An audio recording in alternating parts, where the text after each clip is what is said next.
The world of marketing and PR has turned into quite the frenzy, and it's not easy to navigate the ever-changing landscape. Join me in my journey to learn from the best, as some of the world's top marketing and PR professionals share their stories on ways you can harness these changes to grow your brand. It's time to fuel the frenzy.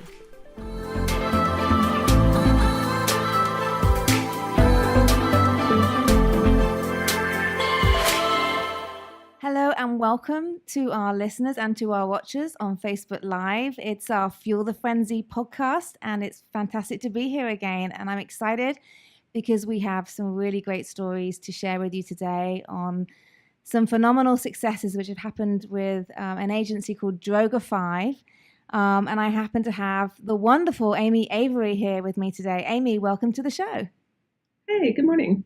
Good morning to you. So I think you're in Texas right now, correct? In Dallas.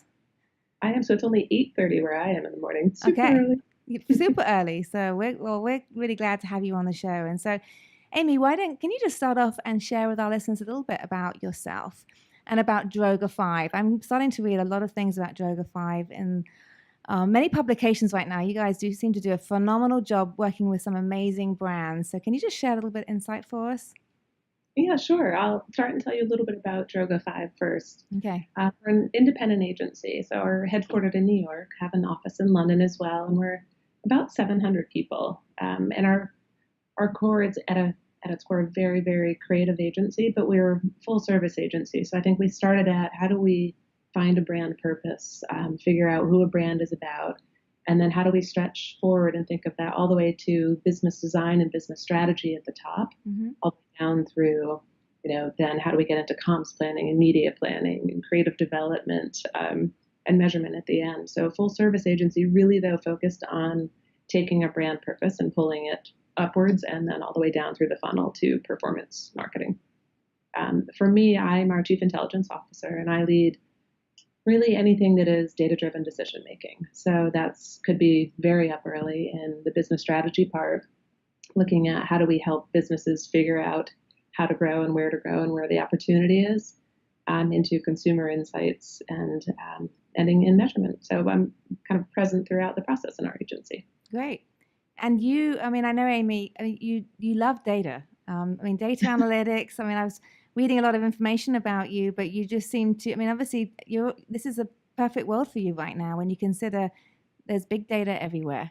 It's what do we do with that data and how do we make that data actionable that you can really then show value to your clients, but also kind of improve those creative solutions that you're creating so they really are doing something. And so tell me a little bit about how did you get into data analytics? Is this something you've always had, been passionate about around the data for marketing? It'll be sort of a windy story. I went to school to be a math teacher. I've always been a math person. Like I was that nerdy kid that was on the math team in high school. So I was a math person. It's funny. My mom was like, eventually this will be useful. And finally it is, it's a thing. But to get into advertising, I sort of stumbled into it, really. I worked early on at Gray in Atlanta, and they had called randomly. I'm not actually sure how they'd had my resume. And I started as an account person, but I always worked on direct response and digital businesses. So it was really about how do I understand the performance of what's working to make it better, very much in an optimization type role as an account person, and eventually evolved into now an intelligence group. And really, for me, it's what I've always liked about it is kind of this fact-based decision-making. And I think there are analytics people who see everything very black and white. And then there are analytics people who are very creative. And I think that it takes a certain type of person, and it's why I've been drawn to it, because I love to be surrounded by a creative world, and I love the output of what we do. I don't have the ability to do it myself, but I have the ability to make it better. I think that's what really draws me into doing that for a living. It's very like-minded people in my team, people who love creative output, but really feel like we can, rather than, I think people expect that analytics and data will box creative in, and it really doesn't. It gives it so much more focus and so much more ability to survive out in the world. It makes you question how we used to develop successful campaigns without any data, but it happened for many years, didn't it? But It really is. I think through the time, even as few as, 5 years ago, I had clients who were just like, we should be on Facebook. We want a lot of followers. And we were like, why? Do you know what followers mean? How does that help your business? And it's, even then, people were just kind of making decisions the best they could. And, intuition will take you a lot of the way there. So a lot of what we do is start at a hypothesis just like it had been. But now there's enough data to actually follow that through and see if the hypothesis is true. right. Sounds great. It sounds like you have a fantastic role. So, can you just share, there's many of our listeners who are in the PR world, Amy, and they're responsible for developing, creative campaigns, which really kind of integrate the PR discipline to really make sure they're going to get any campaigns which they create really get maximum impact, with the media community and help to take things viral. But, I think in many times PR is very much an afterthought rather than actually being something integrated from the beginning. And I know Droga5, I love the way that you integrate PR into the whole kind of creative strategy. Can you kind of share some stories of how that's been successful for some of your clients? Yeah, absolutely. I think you said it right that for us, PR should be a channel that helps expand the reach that we're going to have and to really find the right people to drive engagement. So it is there in the strategy and it is there when we brief creative. And I think that has been what makes a big difference. Every other agency I've worked in really finds that as the end on how do you announce that something has already been done, and that's the PR. But PR is so much about, especially in this world today, around engagement and how can we activate something and get the right people connected with a brand and let people know about a thing. And PR is such a natural way to do that. We bring it in the process, and it's, I would say, true across every client we work on. I mean, in a couple easy examples, MailChimp, who's a marketing automation platform. We did a campaign for them called "Did You Mean?" You probably saw it out. Yeah, I did. I mean, obviously MailChimp's an Atlanta company, and we saw the ad. Actually, Katie in our office brought it up. We have these inspirational Monday morning meetings, and she felt very inspired by the ad that she saw on I-75 here in Atlanta. So yeah, tell us about that one. That's awesome. Yeah. It's, we went about it rather than explain who we were and talk at people about who MailChimp was as a brand. We wanted to connect with this creative class, and we wanted to do that by showing them that we're about creativity, that we're about building a business for an entrepreneur, but doing that with creativity. And that means connecting with that class of people in a very different way. So we wanted to build these things, but then we had to make them grow. So there was things like Nail Champ, which is a nail art contest. So it's, that's to build 9 full campaigns that you can't spend traditional money against those. I mean, if you think of how much money it would cost to launch 9 brands and get great awareness and recall on them and likability, we couldn't do that. So PR became very crucial. So for NailChamp, really PR was about finding who are the influencers for that, and what channel should we actually connect with people. There was an actual live event, so how do we actually get people to the event? Snail Primp was another one. It was facials with snails, and how do we find a location, host that, invite the right people to attend it that are people that will go and talk about it and make it newsworthy for us. So each one of the things had its own PR campaign really within it that was about finding people, going to the right places and connecting with them, which I think is what made the campaign a success. I mean, at the end of the campaign, those 9 brands had higher recall than you see on brands that spend millions and millions in advertising and have been around for years. Right. So that strategy wasn't just a creative advertising strategy where we saw it on billboards and we may have seen it, but you're saying there was a real live engagement piece to it, wasn't it? You took the PR element in terms of how do you go and reach and connect with people as well. How are the media part of that? Was it just, what was that strategy, or was it just really a strategy to connect with consumers, which then, got the media excited? So I'm just wondering what was the actual media component of that? It was both. So in the case of an event, it actually inviting them to that and allowing them to be part of the discovery of the thing and the launch of a new thing. There was some of very upfront, even before we launched work, kind of getting them excited about the work and having them be part of the discovery process. I mean, the way the campaign played out was one brand at a time, and we let the media in early. said, help us discover these, find them, and be the first of the media brands to come out and say, okay, well, look, the next one's out, and kind of be chasing them and looking for them, which was cool. We wanted to take our prospects on a journey there, and the media really took that journey with us. Yeah, that's fantastic that you look at it like that. I just think, yeah, I mean, integrating them early on, getting them excited, and allowing them to be part, it empowers them when they're also part of, the journey. Yeah. So, and then the activation piece, the event piece. So tell me a little bit about were those events hosted all around the country? Did you choose particular cities? They were different cities for different events. So that like there was the male crimping was one of the things, Right. and there was a style event around there. We looked at really where were markets. We sized each market. We looked at how that population of the market compared to the target that we wanted to be in. So that helped us kind of get to our first pass of market selection. We then looked for where can we find influencers and media partners that will really help us kind of that next tier so that we could place them. And we wanted a wide distribution. We didn't want to just center in, it's very easy. I think a lot of brands make the mistake of saying, I'll just go to the 5 big cities and work from there. And we really didn't. Some things were in smaller cities, some in larger. Right.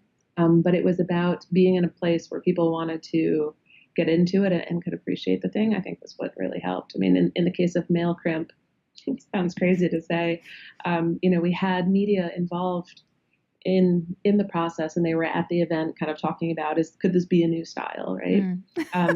But Yeah. as their models left the set, French Vogue had reporters there that were capturing the models leaving to see, like, is this really a trend? Is this a thing?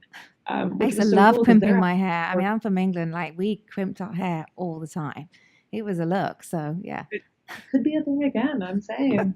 It caught on pretty well. It was funny, the reactions people have to it. Yeah. That's so great. Give me just a sense of, I don't want you to give away all your IP as to how you guys do things at Droga5, but I mean, coming up with some of those creatives, how do you do that? Is it just having a range of different people in a very exciting kind of room, a war room, a creative room? Like, how does those ideas transpire? For us, it's starting to center on a brand of purpose.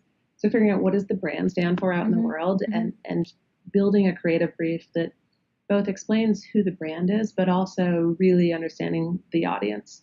So we do a lot of work around understanding the audience and the culture and the brand, and how are those going to connect. And then it is working with those creative teams. I think what really makes our creative teams work is there's very different specialties within that. So some have a PR background, some have a retail background, some are digital, some are more traditional, and it's putting all those brains together to kind of come up with that together, I think, is what creates something really unique. So we're very specific up front on, here is the audience, here's the brand, and here's the moment that's right to connect. We use data to make all of those decisions, and then saying, okay, now we've given you a pretty clear brief. Now go and imagine. Right. And it's the best creative teams I've seen in an entire career of just people who could think of things like that. Yeah. It's nice to get around it. It's very impressive. I'm loving what you guys are doing. I'm an avid follower now of Droga5. So, maybe you can share with, again, our listeners a little bit about, obviously your expertise is around the data and the analytics. And what did you see with the MailChimp? I know obviously there was very good retention and things like that, but your role within that, I mean, you were, there's a piece you do up front, like you said, you talk about, making sure that, you're targeting the right people, that you're segmenting, that, I don't know. I mean, you can talk about it better than I do, but maybe you can give our listeners some advice around where the numbers come in. When do you start looking at the data? Yeah. From day one, we start looking at the data. And I think it's, for us, understanding the audience is probably the first part of that. And really looking at, if I want to reach this entrepreneur thing, what are the people that actually connect with MailChimp as a brand, and understanding the attributes of them. And what we discovered was it's really this creative class. So it's not just every entrepreneur, although it's a platform that works, but kind of this aspirational group are people that imagine themselves as more visionary, that are kind of creating a new business that didn't exist, solving a need. And how do we connect with them? So as we started to understand, okay, this is the mentality of the person we're looking at, it starts to shape the campaign. But then there's the next part, which is opportunity sizing, right? If I'm going to want to choose an influencer or choose a market, I have to have enough data to make sure that whatever I'm going to choose will actually work. So we spend a lot of time, and we use really every kind of data. We use social data, mm-hmm. we use things like Simmons and MRI audience data, and bring those together so that we can figure out, okay, now I understand how many people I could actually reach with a given thing, and what would be the return on that. So there's those decisions that are happening as well. I think the biggest advice really I could give on that front part with data is understanding that audience part is crucial. But using social in a new way, we spend a lot of our time in our intelligence group around innovation, and kind of creating new metrics. So for us, we'll use things like social, we can create an archetype or understand the personality of a brand so that we can find the personality of people that match that. We can understand emotions and which emotions are tied to business performance, right? So if joy is the thing for a given brand that ultimately drives sales, then how do we trigger that emotion? Right. So it's really getting scientific using, in many cases, very accessible data to make better decisions. Right. Yeah, it's a complex world, isn't it? Marketing has become very complicated, but at the same time, we're much more efficient if we're using the data right. And it's obviously working very well for Droga5. You can demonstrate the results very well, and you guys have some phenomenal brands as your client roster. So you're doing some wonderful things to really get huge brand visibility and engagement for these companies. So can you share a little bit more? I know there was another story we talked about earlier. I think it was Chase. You mentioned Chase as being a good example of where, again, PR was integrated earlier on. Maybe give our listeners some insight on that as well. Yeah, definitely. I think with Chase, there's a very common philosophy, I would say, across our approach, which is very much about showing how a brand works rather than talking to people. We're very much about impact and connection and humanity. And I think when we look at that, Chase was another easy example for their small business product. If you look, it is a sea of sameness in bank advertising. Everyone's talking the same. It's the same offer for startup. Here are the special rates. But what we wanted to do is connect with small business owners to help them see how we help a business grow. And so there was an actual product created for a small business called the Ripple. It was a donut, basically like a 3-tiered donut. Mm-hmm. It's delicious. Sounds lovely, yes. But it was using PR to kind of follow along on this journey of this brand growing and getting them to see the people that were starting the brand and how did they make their decisions and how did they get investment and how did they choose ingredients and how did they choose a location. And it was, Chase took that journey with them, but so did the media. Mm-hmm. We really let them in and see how does business actually grow? How does it start from nothing and become something? Which is a very powerful story if you're trying to understand the humanity and the human side of these businesses. So how did you share that with the media though? Was it like written documentation? Was it bringing them in? How did you? We invited them into, Okay. in this case, for the Ripple, we invited them into the factory and let them, see how it's being made. We let them in on experiencing the meetings that were happening with the brand and how they were making decisions. So it's less about, I think, the old world of here's a write-up media, and passing it over to them and saying, we'd like you to say it this way, to inviting them into the process right, and letting them see how it's happening and then have their own take out of that. So it's a little bit terrifying, right? Well, it goes against how many brands still feel, they keep the media at arm's length, and they unfortunately they use them as more as a one-way mechanism. Like, we've got news to share, there we go, rather than actually we got news to share, but let's bring you in because we want to get your point of view. That's still unusual to this day. Yeah. So does Droga5 have those relationships with the media, or is it more the brands have those relationships with the media, or is it a combination of the two? I would say it's definitely a combination. It's more commonly Droga5. Excuse me. As we're just spending our time doing that across clients, I think the benefit we bring is because that's part of our working process. Yeah. Is that now all of our client base gets to benefit from that. As we're making these connections, we're finding what are the publications and the reporters in the press that really do engage and building long-lasting relationships with them. And part of that is, right, they gain from that. If they're having early access and being involved in a discovery, there's a win for both sides of Right. that. They get the creativity of telling a story because they're shown the story rather than handed the story, and it's a much more engagement. But it's a credit to our PR team, who it's phenomenal, the relationships that they build and maintain over time. Yeah. And again, this is an old school comment, but I feel like this is something still very relevant in the industry. But I'm sure there's people listening thinking, well, what do? Do you put it under embargo? Is there an NDA with that journalist? Like, I would imagine the answer is no. It's about relationships. It's like it's a trusting relationship. It's like, you can trust these individuals that they're not going to go share the news before the news is ready to be shared. But again, that takes a lot to get to that point, doesn't it? Because there are some media out there who look forward to maybe kind of uncovering things before their colleagues do. Totally. So has that just been years of developing those relationships, you think, which allows Droga5 to be able to run these campaigns and invite the media in with such confidence? I think because there's a little bit of, they're going to get the story first because we're bringing them into our process. Right. It isn't if you think of an agency process, right? If there's a brief, there's a creative briefing that happens, work is built. They're coming in when we're building a brief. They're not. We haven't even told the creative teams about it sometimes when the media is brought in, and I think because that means they are going to have the first pass of the story. How are they not? So it is a little bit terrifying, right? You have to let them in. But you have that relationship, and there's such a clear benefit for them. Yeah. If I'm going to give, you're going to get. There's this great kind of synergy that works between the two there. Yeah. But I do think it'd be really hard to go at that without an expert. I mean, that relationship is so important, and to assume that you can so easily replicate that and go out, I think is a challenge.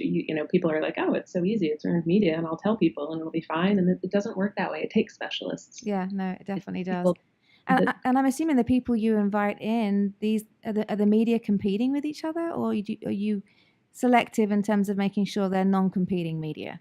So if you get, how does that work?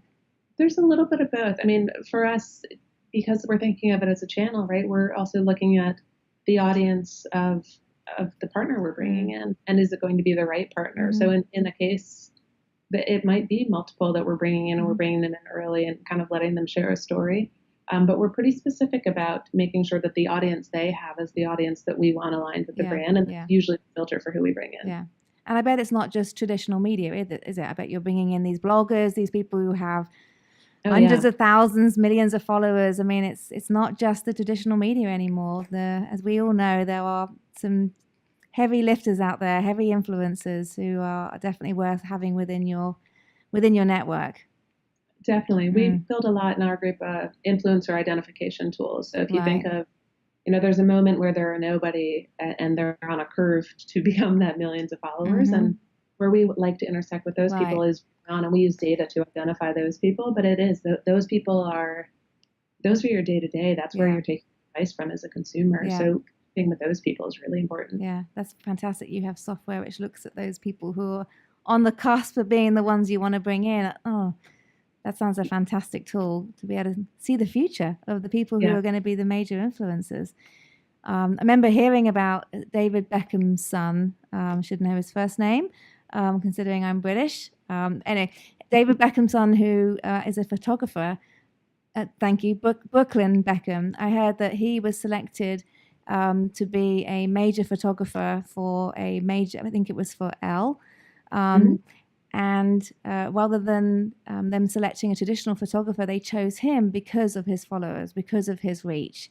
So not only now do you have a photographer who takes pictures, now you have a platform to reach all the people that Brooklyn Beckham, has following him. So again, it's changed. Things have changed so much because of these influencers. But Amy, we only have about a minute left, and I would love for you to share your contact details with anybody who would like to get in touch with you. I've so enjoyed you being on the show. So, and if people want to reach you, would you mind just letting them know the best way? Sure. I'm super easy to find on LinkedIn because I'm Amy Waller Avery. Pretty much anywhere you look for me. Strangely, Instagram is super nerdy. It's bars and charts, so you can find me there. Droga has a great people tool, so it's very easy to come to our site and find a way to connect with me right at the Droga5 website as well. I love the Droga5 website. I was on it earlier. We've never seen so many case studies of amazing brand names, one after the other. So you guys are rocking everything over there. So so pleased to have you on the show. Thank you, Amy.